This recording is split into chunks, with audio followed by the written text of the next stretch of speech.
ஏ கிழவி, யார கேட்டுக்கிட்டு இந்த இடத்துல பந்தி போட்டீங்க? எவன்டா அவன் கூறுகட்ட பய? திருவிழாவுல முந்தி போட்டவனுக்கு தான்டா முத பந்தி. ஓ அப்படியா அது?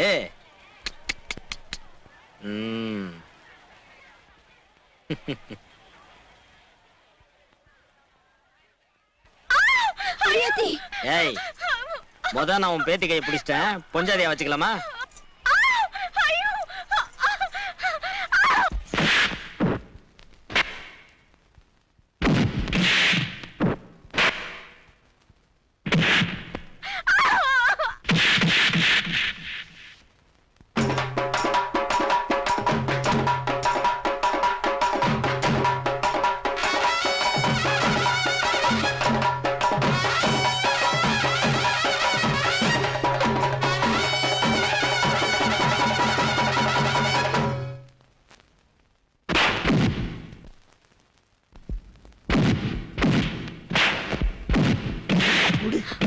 பேத்தியவா கைய பிடிச்சு விழுத்த வேணும். இப்படி போடுற அடுத்தவ யாரு? பொண்ணுதான் இல்ல.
முறிச்சிட்டு கண்ணை குத்தி கலக்கி போயிருவேன். ஏன்டா வெக்கங்கட்ட பயல?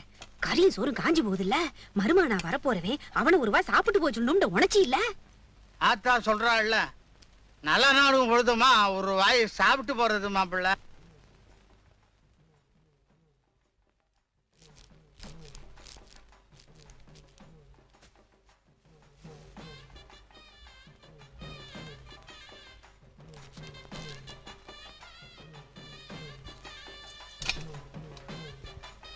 ஏமாமா என்ன போதுமா இல்ல இன்னும் பெருசா போடட்டுமா? போய் எங்க அக்கால வர சொல்லு. ஏண்டி கூறு கட்டவள, எனக்கடி குத்துக்கல் கணக்கா நிக்கிறவ போய் சோத்த போடுறீ போ.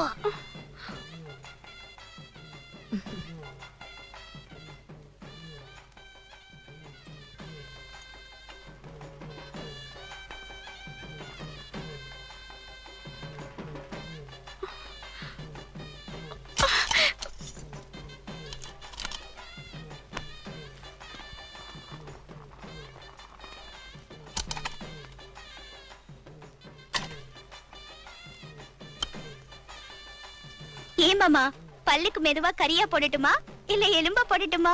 என்ன எலும்பு கடிக்க பழமெல்லாம் சவுங்க பண்ண நினைச்சா நல்ல எலும்பு சூப்பு எலும்பு எந்த எலும்பாலும் அழிச்சு போடு. சொக்கா சோலையம்மா சமைச்சதுல மெண்டு முழுங்கி போட மாட்டேன் போடு.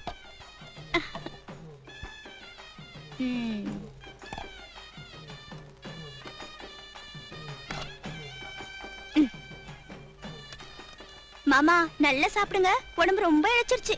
ம், ம், ம். ம், ம்.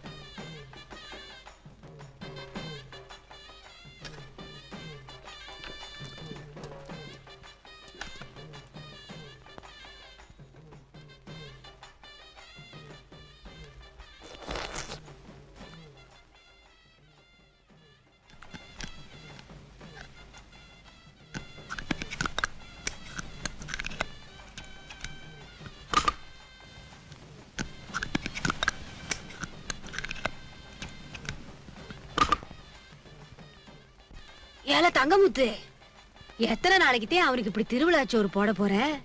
பொறுத்து இருக்கிறவன் ஊர்காட்டிலேயே கஞ்சி குடிச்சுக்கிட்டு அலையறேன். அவன் வீட்லயே கஞ்சி காய்ச்சி குடிக்க ஏற்பாடு பண்ண மாட்டியா? அதுக்கு இல்ல கிழது, சோலையம்மா எதுக்குமே பிடி கொடுத்து பேச மாட்டேங்குது. நானும் அவங்க ஆத்தாவும் எவ்வளவு சொல்லிக்கிட்டு தான் இருக்கான். இருந்தாலும் பார்க்கப்பட்டு போய் வாழ போறவ அவ. அவ வாயில இருந்து ஒரு வார்த்தை வந்துருச்சுண்டா, நான் ஒண்ணும் அந்த மனுஷனை நம்பி கழுத்தை நீட்ட மாட்டேன்.